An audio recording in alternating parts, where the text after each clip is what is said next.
Bueno, regresamos a esto y vamos a empezar de lleno en este estudio, ¿no? Tal y como lo habíamos dicho, vamos a analizar. Bueno, diremos algunas cosas de lo que creen algunas denominaciones o iglesias, por supuesto que incluida la católica. Y sí, incluye, bueno, toda, y la griega. Interesante ver lo que la griega dice de esto, porque aquí está implicado el tema del purgatorio, lógicamente, ¿no?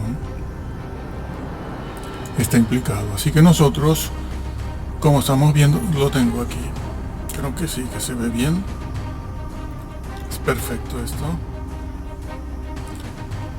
Y comenzamos recordando este versículo, porque es el versículo base. Este va a ser el versículo base de lo que vamos a ver ahora. En la cruz, aquí está lo que les había dicho en la oportunidad pasada. En la cruz, está en el versículo 14, y dice, y despojando a los principados, vamos a ver en qué caso está, y potestades, y las potestades, los sacó a la vergüenza en público, triunfando de ellos en sí mismo. Dos cosas importantes, porque este versículo va a estar relacionado con lo que vamos a ver. En la cruz los despoja con su sangre, porque Colosenses, ya lo estudiamos, esa palabra sangre que quitaron de ahí, en las versiones de ahora, no Casiodoro, sino las modernas, perdón, en general, lo quitaron de ahí, es en la cruz, derramando su sangre en sí mismo. Vamos a ver, esa no es duplicidad, es complemento, si lo quiere llamar así, o un complemento, es un énfasis, un redoble de la verdad al cuadrado, hablando en estos términos. Y vamos a fijarnos aquí, entonces, ese versículo de Colosenses nos lleva a Primera de Pedro 3:18, y vamos a verlo, lo vamos a meter aquí de manera amplia. Partimos de una premisa principal, porque si no establecemos el fundamento como el fundamento de una casa, un edificio, si no le ponemos un fundamento, pues el edificio se nos puede caer en cualquier momento. Hay una premisa en la cual ustedes pueden ahondar más, porque yo les pongo un versículo para ello, pero tampoco nos vamos a detener aquí, porque se supone que esta es una verdad tan evidente, que se supone que es de aceptación general. Si viene alguien diciendo que no, déjenlo, no le hagan caso. Esa persona no sabe nada y lo que quiere es distraerlos, sacarlos de la verdad, y ustedes no saben si es una persona equivocada, un verdadero creyente, o es la cizaña. En segunda de Pedro lo dijo, entrarán en los últimos tiempos sigilosamente, no es evidente. Los engañadores, los falsos profetas, no es evidente. Y la cizaña es igualitita al trigo, sí señor. Premisa principal, entonces, debe tenerse en cuenta, está aquí, que nadie resucitó antes de que lo hiciera Jesús. No, nadie. Eso no fueron resurrecciones en gloria, no fueron resurrecciones con cuerpos glorificados.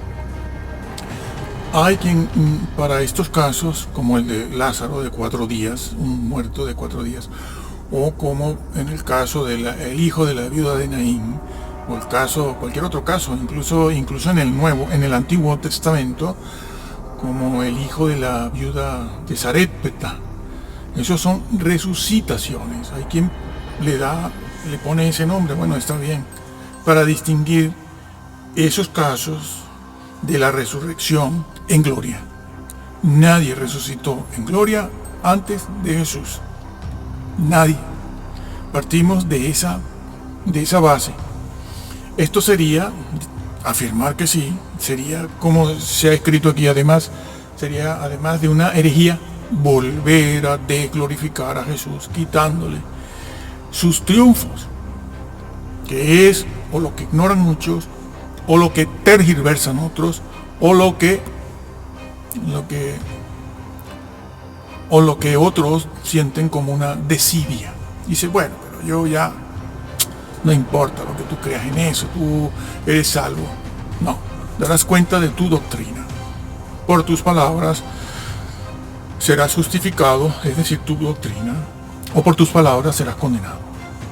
Seguimos leyendo aquí en esta parte.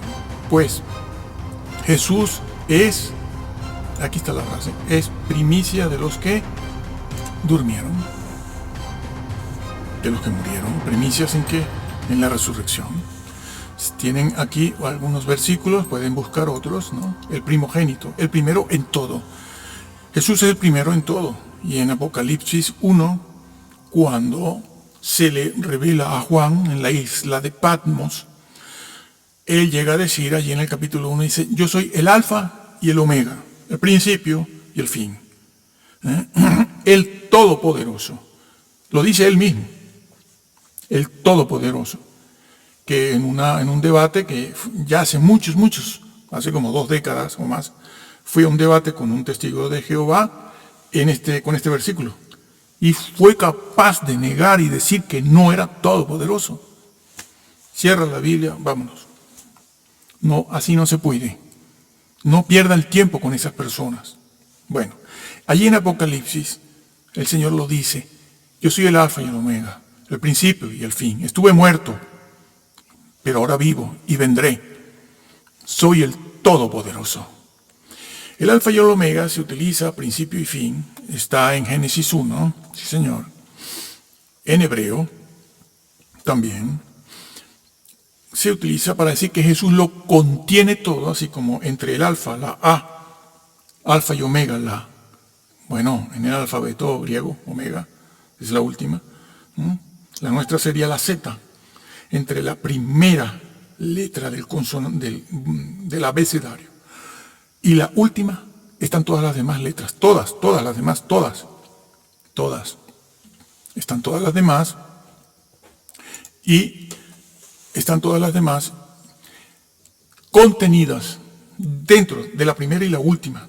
Todo está contenido ahí, todo. Y Jesús dice, todo está contenido en mí. Todo, absolutamente todo.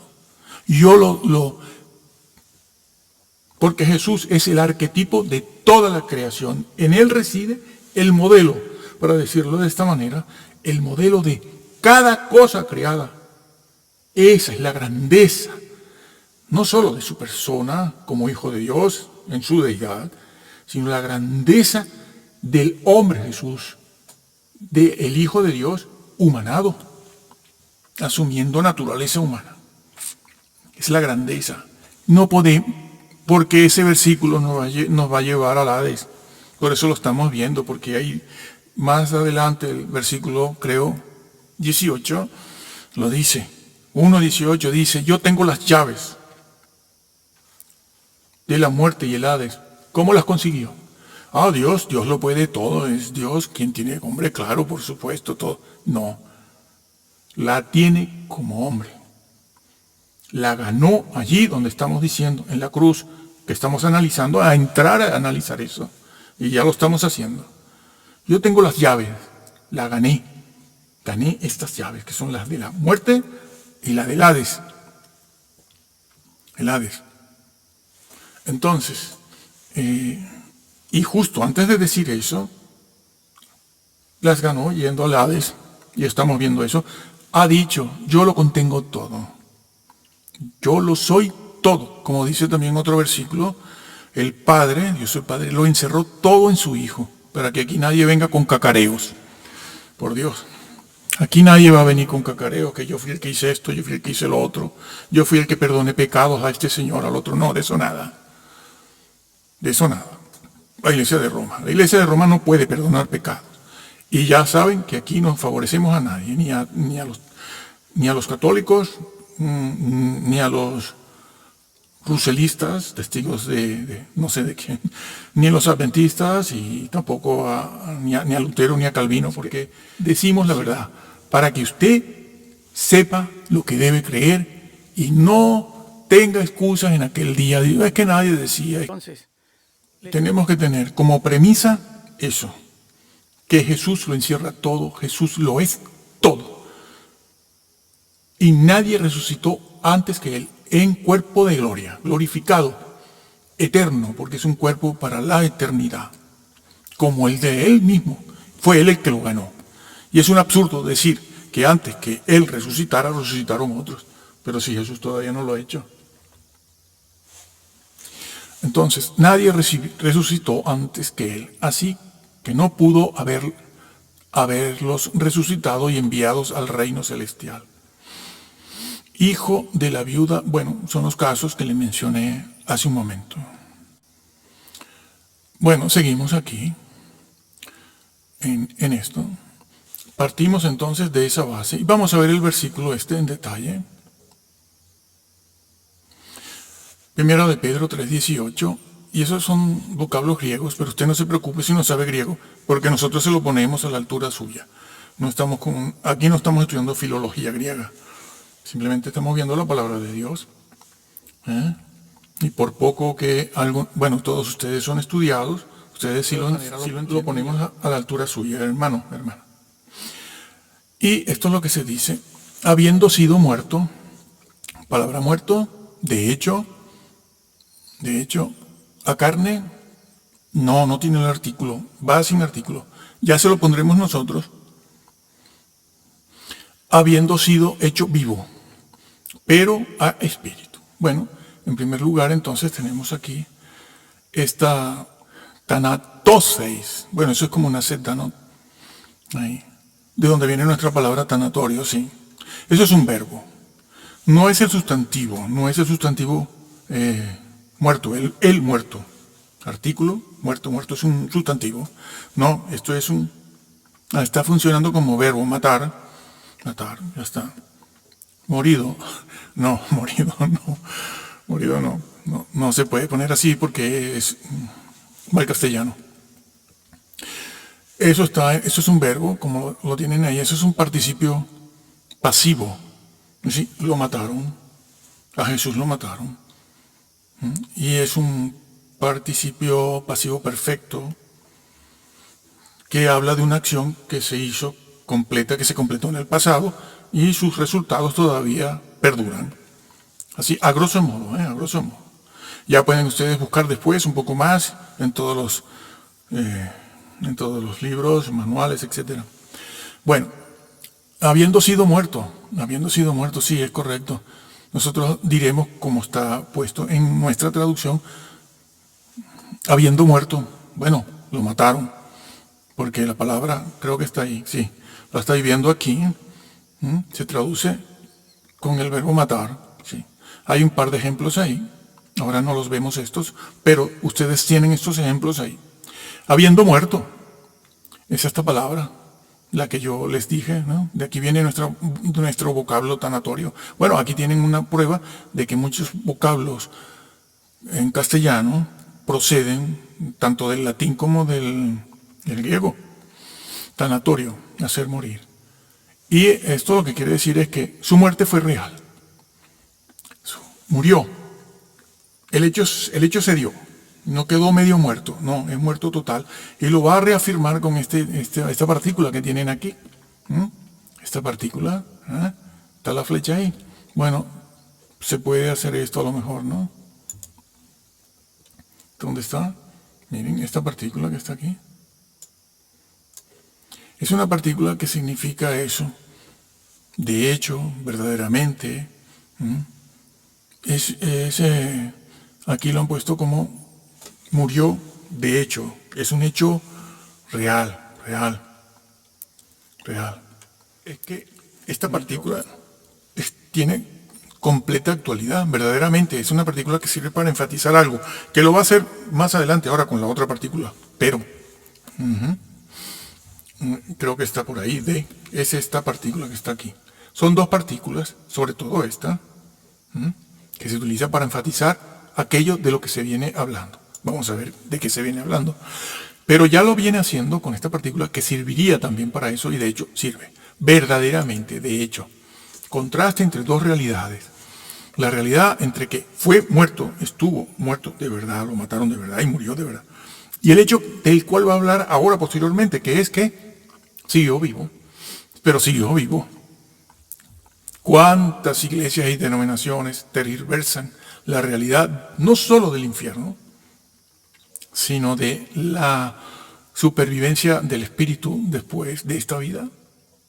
¿Y por qué niegan el infierno? Pues por esa razón. Por esa razón tienen que negar ambas cosas. Si niegan una, niegan la otra. Y si niegan la otra, tienen que negar la una. Porque si no, bueno. Entonces, a la verdad, ciertamente Él murió. Seguimos diciendo lo que tienen ahí. No es una referencia entonces a los días de Noé, porque esto lo tergiversan, lo enredan, lo embolican, lo enredan, ¿no? Hacen como una especie de una estopa, ¿no? Estopa, como la conocen en Sudamérica. Y aquello, y al final te dicen, no, eso es en los tiempos de Noé, pero no está diciendo eso. Está ubicándose en el tiempo presente, allí algo que sucedió en el siglo I. Aquí hay una cosa importante para el mismo cristiano, porque hay cristianos que dicen, yo creo los evangelios, yo creo todo lo que está narrado ahí, yo creo lo que dijeron los evangelistas. Yo creo que Jesús fue esto, yo creo que los apóstoles hicieron lo otro, pero esto de que resucitó, no lo puedo creer. Entonces yo digo, mi estimado, usted nunca podría ir a ningún sitio a tener estudios superiores, ni en filosofía, ni en historia, ni en geografía, y así en otras áreas. No podría usted. ¿Por qué? Porque, por ejemplo, en filosofía o en historia le van a hablar, por ejemplo, de Sócrates o Aristóteles. Pero lo que usted va a aprender allí de estos filósofos, políticos, guerreros, guerras, lo contaron unos señores. Lo que sabemos de todos esos siglos en cuanto a la historia, la geografía y también la filosofía, eso lo contaron unos señores. ¿Quiénes? Sus discípulos. Ah, pero usted lo cree. Sí, yo lo creo. Yo soy licenciado en esto, soy licenciado en lo otro. Entonces, usted no puede ir allí. Porque esto de la Biblia es igual. Estos son hechos históricos. Si usted cree lo que los apóstoles dijeron sobre la vida, los milagros de Jesús, tiene que creer también lo que ellos no esperaban la resurrección exactamente. No esperaban la resurrección del Señor. Ellos no estaban acordándose de que el Señor se los había advertido. Sin embargo, los enemigos de Jesús, sí. Por eso le piden a Pilato que ponga allí unos soldados que vigilen la tumba para que no roben el cadáver de Jesús y al final terminen diciendo que resucitó. Pero eso no lo sabían los discípulos. Ellos estaban completamente frustrados, entristecidos, porque no. Entonces, si ellos más tarde van a decir que resucitó, créalo también. Si usted cree una cosa que contaron ellos, crea la otra que también la contaron, sobre todo porque no la esperaban. Darán cuenta de esto aquellos que lo niegan, Bueno,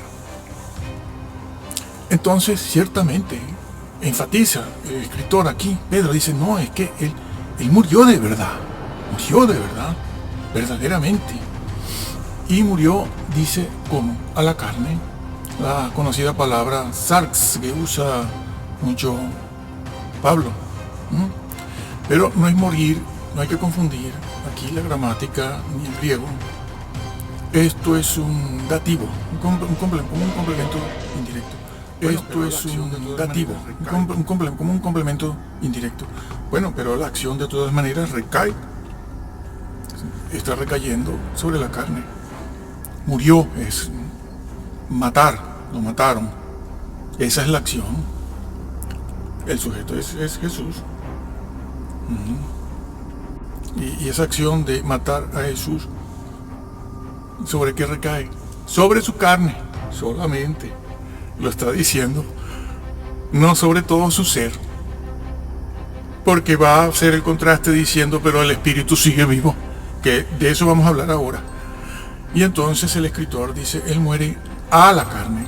A mí me gusta utilizar este complemento indirecto, este dativo, más bien de ubicación, porque dice en qué muere, en dónde muere, en la carne. Es que la en es una preposición del lugar, sirve para eso. ¿En dónde? ¿En dónde? Entonces, muere en la carne. Pero en el griego, como es... no estamos dando clase de griego. Pero nos basamos en él. Aquí está, para todo el mundo. Nadie está diciendo nada que no esté escrito. Por eso lo hacemos así. Para que usted sepa que debe creer y usted vea en su iglesia que enseñan. O que no enseñan. O que disimulan. O que no se comprometen. O que tienen desidia en cuanto a esos temas. Porque, bueno, no sé qué decir, no quiero decir más. Sarx, muerto a carne. Pero nosotros en nuestro idioma tenemos que poner el artículo, a la carne. Y yo prefiero a veces utilizar este complemento indirecto de ubicación, en la carne. No por, que es como instrumental, no a, que se puede usar a, María a. Pero ¿qué pasa? Que en el Nuevo Testamento Pablo utiliza esa expresión a la carne para hablar no de la muerte física, sino para hablar de morir al pecado, a los deseos mundanos, los deseos engañosos, etcétera, etcétera. Entonces lo está diciendo claramente, muere a la carne. Y entonces establece aquí otra vez un énfasis. Bueno, un contraste, perdón. Bueno, sí, un énfasis. Arriba en un énfasis y aquí termina de hacer el contraste, pero de manera clara, utilizando esa partícula griega de, que para nosotros la traducimos como pero. Bueno, puede tener otras traducciones, sí. Contrario a, por ejemplo, debe estar puesto por ahí. Una cosa que es contraria a otra, o lo opuesto a otro. Y ¿qué es la idea aquí? A ver, esta partícula puede indicar oposición, o lo contrario a otra cosa está puesto aquí, para indicar lo contrario a muerte. Entonces, ¿de qué está hablando? Si ya ha dejado el terreno de lo físico, ¿en qué plataforma se está ubicando? ¿En qué condición o en qué escenario? En el espiritual. Porque lo dice, lo va a decir ahora, de momento no, de momento estamos viendo la partícula que va a introducirnos a ese contraste y nos va a ubicar en ese escenario espiritual. Se refiere, está puesto aquí, de todas maneras, sí, está bien, se refiere al estado o condición del ser, sí, no a la glorificación del cuerpo, claro que no. Claro que no se está refiriendo a la glorificación del cuerpo, que es la resurrección. Y lo va a reafirmar 1 y 2 y 3 veces ahora, a continuación. Jesús continúa existiendo, porque lo que continúa existiendo no es el cuerpo, es la persona. Porque tú no eres ese cuerpo que te estoy viendo, porque con ese cuerpo me puedes engañar por fuera. Tú eres lo que está detrás de ese cuerpo, que es tu espíritu. Ese eres tú. Tú eres un espíritu con cuerpo. Los ángeles no. Los ángeles son seres espirituales y son completos así. Pero el ser humano no. El ser humano está formado por 3 cosas. Básicamente por 2, pero en realidad son 3. Porque hay que poner el alma. Hay que poner el alma. Ahí entonces, lo vemos aquí. Entonces, hay que poner el alma ahí, ¿sí?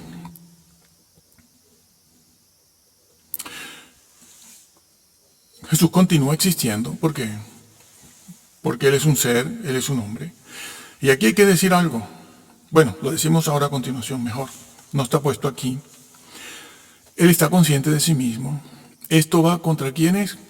Bueno, pues contra varias grandísimas denominaciones o iglesias. La iglesia. No, esto no va contra Roma. La doctrina que usted tiene viene de atrás. Viene de Roma, claro, ellos no inventaron nada.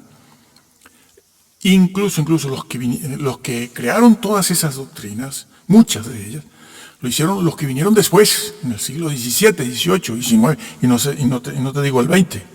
Allí con estos dos señores. Y se crearon cosas. Dios mío. No se fueron al exégesis, no se fueron a los comentarios, todos esos libros. Yo los he leído. Mira, aquí tengo a Hendrickson, vaya. Tengo a Hodge por ahí también. Bueno. Y así, porque esta no es toda la biblioteca de este servidor. Y repetimos la pregunta. ¿Esto va contra quiénes? Pues contra todos, casi todos. Casi todos. Expresión necesaria para hacer el contraste. Jesús sigue vivo, pero murió en su naturaleza humana. Yo creo que valdría la pena decir esto, porque esto no está aquí, lo que vamos a decir ahora. Porque Jesús era un humano.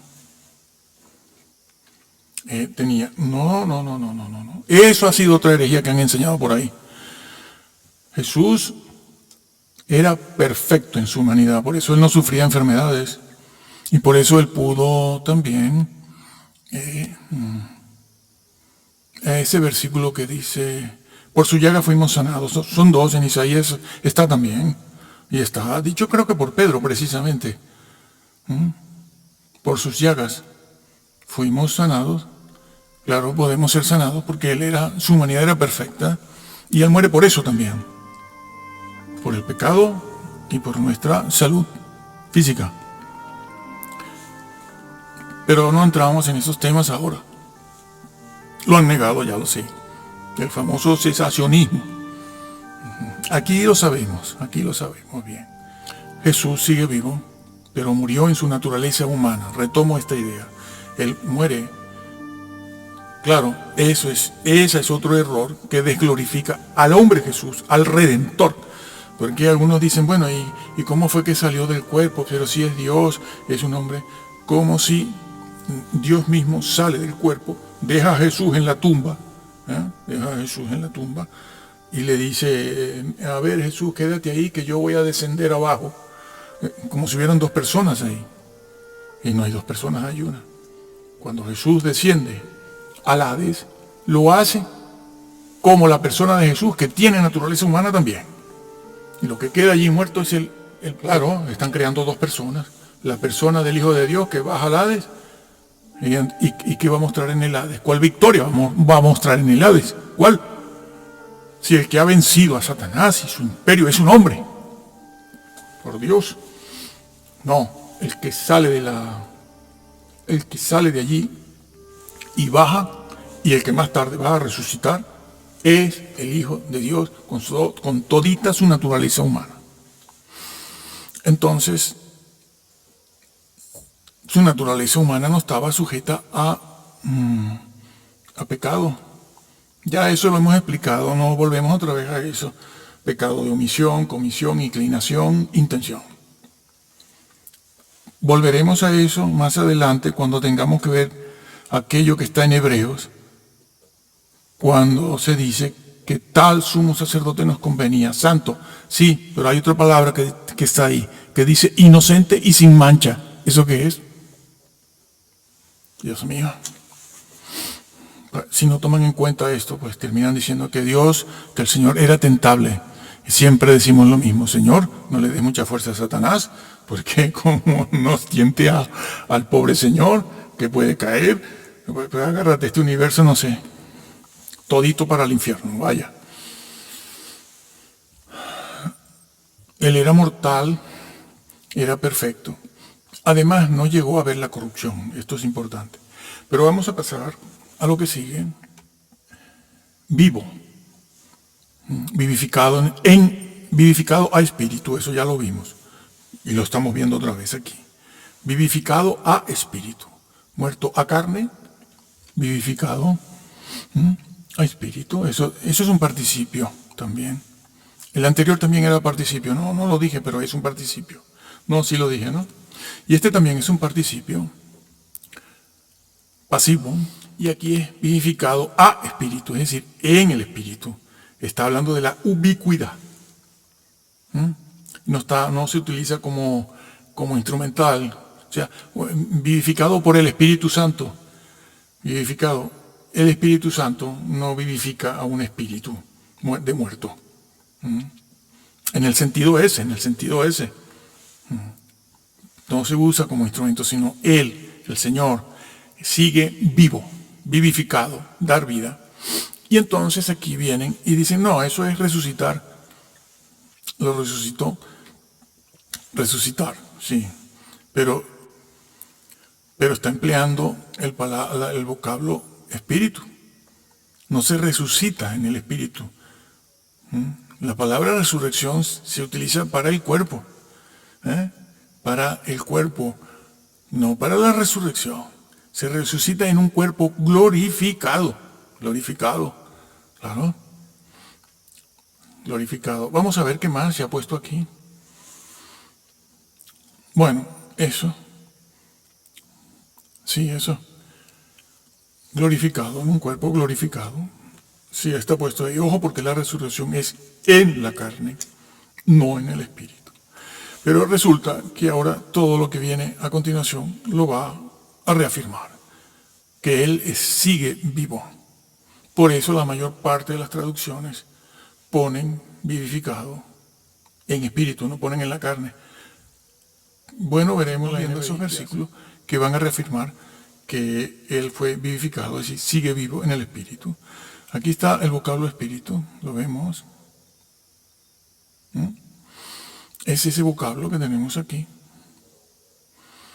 que sigue vivo. No habla de resurrección, se refiere al estado. Como decíamos antes, utiliza el vocablo neuma.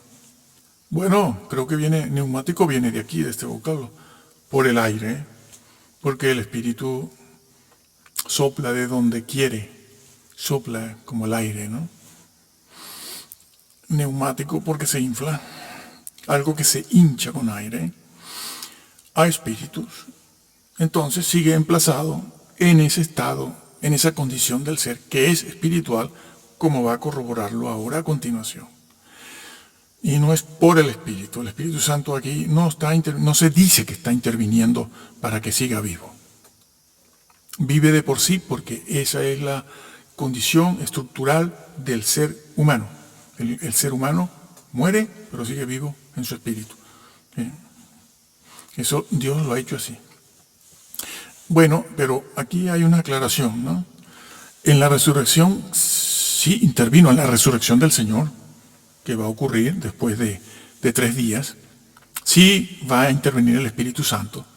Pero ojo, porque la Biblia lo dice, por ejemplo, ahí en Romanos 8, 11 y otros versículos, pero también se dice que lo resucitó el Padre.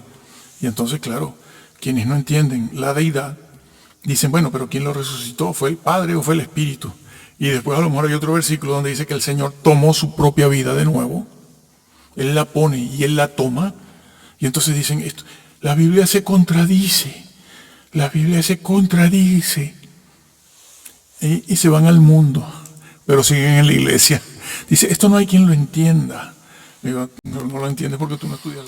Si el espíritu de aquel que resucitó a Jesús, ese versículo lo termino yo de decir. Si el espíritu tiene que ser mayúscula porque es el Espíritu Santo de aquel, muy bien, que resucitó a Jesús en cuerpo, el cuerpo, no el espíritu. ¿Mora en vosotros? Sí, mora. Hay una condición griega ahí. Aquel que resucitó a Jesús los resucitará a ustedes. Ah, el espíritu, no. El cuerpo. Está hablando de la glorificación del cuerpo. Seguimos. Sí, está bien esto, sí, porque para la palabra resucitar, el vocablo resucitar, se utilizan otros vocablos, levantar. Levantarse, que también se utiliza para levantarse de una situación penosa, puede ser una enfermedad, está ahí, resucitar, levantarse de una situación de pecado, de tinieblas, también se utiliza ese vocablo para traducirse por resucitar. Seguimos. Y entonces aquí viene esa confirmación de lo que viene diciendo. Reina Valera dice, versículo 18, siendo a la verdad muerto en la carne, pero vivificado en espíritu. Vivificado en espíritu. Y dice, en el cual, aquí lo tienen, lo subrayamos, sí. Ahí está. Miren, en el cual. Y dice también. Y luego dice fue. Fue. ¿A dónde fue? Cuidado. Vamos a ver los detalles de esta. Muy bien, volvemos aquí. Y regresamos al estudio allí. Bueno, en griego lo tenemos, un griego muy simple. Lo tenemos aquí también. El versículo en el cual, se los adelanto, ya que lo tenemos aquí en griego, está en inglés, pero está en castellano, me parece. Dice en. ¿Qué denota eso? Posición, lo tienen aquí. Bueno, ahí está, posición. Ubicación. Posición. Ubicación en el sentido de posición. En. Como quien dice, en la mesa o sobre la mesa. También en el cual, y aquí está, esto debe ser un promesa o sobre la mesa. Entonces, el versículo que sigue a ese 18 que hemos visto, lo está diciendo. En el cual, está aquí, fíjense en esta frase, en el cual fue. Ese es el término griego, en, y jo, el cual. Esto indica posición, y esto indica en un sentido el medio. Esto es posición, y esto es para referirse a lo que demuestra. Por eso es un pronombre demostrativo que te demuestra el qué del asunto, del tema. Está hablando del espíritu, se refiere al espíritu en el cual. Claro, por eso muchas traducciones dice en el espíritu, directo, y ya está. Y fue en el espíritu. No te ponen en el cual. Se lo ahorran, claro, bueno, directo. Y en el espíritu fue. No fue en el cuerpo, señores. ¿Cómo se les ocurre decir eso? Pero si eso está dicho aquí. Que fue, que él descendió en el espíritu. Y va a decir fue de arriba a abajo, porque va a decir que descendió. En el espíritu desciende. ¿A dónde? A la Hades. Bueno, claro, tienen una ilustración en el rico glotón. Por ejemplo. Llegaremos a eso. En su espíritu. Eso es una preposición que indica posición. Y, bueno, las dos palabras, yo diría que indican el instrumento en el cual fue. En el cual, instrumentalidad dice allí, ¿no? Y esto, muy bien, en el cual fue, en este caso, un refuerzo que indica, claro, ya lo ha dicho, eso lo ha dicho ya. Esto es un refuerzo, esta frase, este versículo. Fue. Dice, ¿cómo fue y en qué fue? Fue en el espíritu. Fue en el espíritu, en el espíritu, a proclamar su victoria sobre Satanás. Y fue como hombre, fue el hombre el que venció en la cruz, y fue el hombre el que va a ir abajo. ¿Se han preguntado eso? Con Jesús a la diestra, con el Hijo de Dios a la diestra. Nunca se califica de seno, de Abraham. Se califica de paraíso, sí, porque para paraíso, el vocablo paraíso se utiliza para 3 lugares, cuando menos. Y no creo que ninguno más. El Edén, el Hades y el cielo mismo. ¿Y dónde está el seno de Abraham en el cielo? No, el cielo no es propiedad ni característica ni algo digno de Abraham. Tan es así que Abraham, cuando falleció, el más grande hombre de la fe, digamos, sin embargo no entró en el reino de los cielos, señores. ¿Por qué? Porque todavía nadie había pagado la sentencia. Nadie había pagado la sentencia. Aquella que se promulgó en el Edén por la rebelión y transgresión del hombre.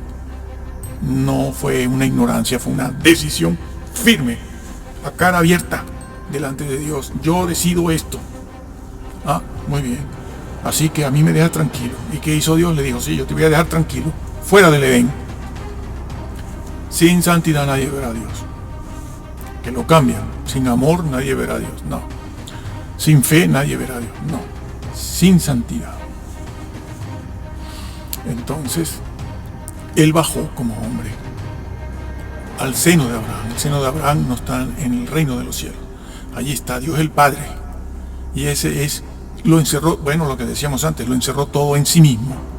No en el hombre, no en Abraham, ni Jacob, ni Isaac, ni estos mesiánicos. Lo encierra todo en él y en su hijo. Y este es el cielo. El seno de Abraham está en otro lado. Y eso es un privilegio enorme que Dios haya querido darle a ese lugar de consuelo en el centro de la tierra, consuelo o esperanza o espera, darle el nombre del el más grande hombre de fe que fue Abraham. Eso es meritorio y dudo que haya alguien que pueda igualarlo, siquiera igualarlo. Pero las cosas en su sitio, las cosas en su sitio, que por no hacerlo van idolatrando a todos estos, que me voy a callar la boca porque ustedes, todo lo que está saliendo a la luz y lo quieren tapar a como dé lugar, no lo crean, no lo crean, porque todo eso que ha salido a la luz es cierto y eso es viejo. Es que el asunto de estos pecados de estos líderes es un asunto muy viejo. Ahora ha salido porque hay quienes se atreven y están metidos en unos rollos acusándose unos a otros. Bueno, seguimos en lo nuestro. Apaga la luz y vámonos, sí señor. Y él fue allí, el hombre Jesús, a proclamar su victoria. Aquí hay una cosa importante. Vamos a verla, importantísima.